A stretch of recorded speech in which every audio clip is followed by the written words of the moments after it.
Chapter 5. Pada chapter 5 kita bahas tentang transaction di PostgreSQL.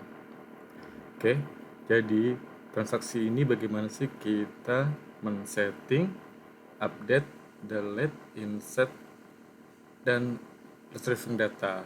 Terus di sini ini istilahnya query ini kita tambahkan begin dan end statement, dimana kalau seandainya kita buat commit, otomatis transaksi ini akan masuk ke save. Dengan rollback dia akan mengembalikan proses transaksi seperti semula.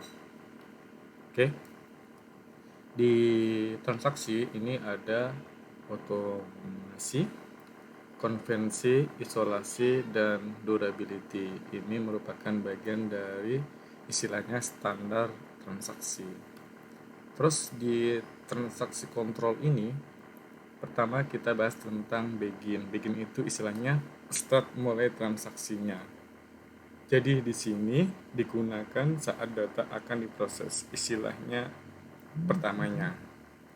Terus kalau commit itu jadi perubahan transaksi itu kita save.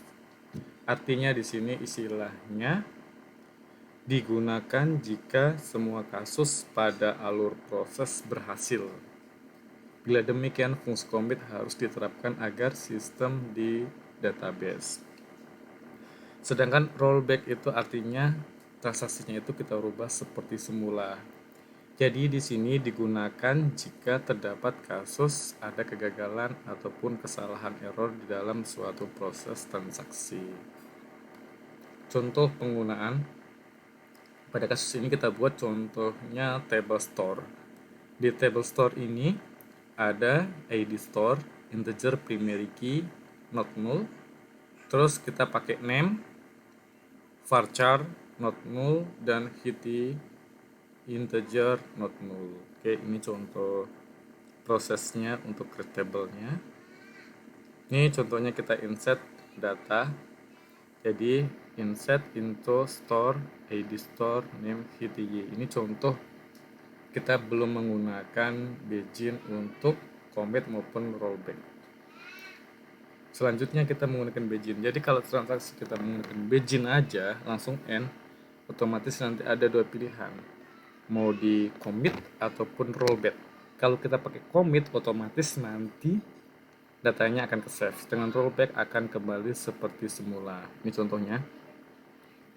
Jadi kalau seandainya begin aja langsung kita end atau kita close, otomatis datanya transaksi akan hilang.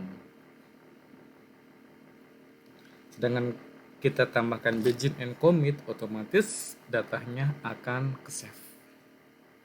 Ini contohnya. Contohnya ini untuk insert sama untuk update. Selanjutnya kita menggunakan rollback.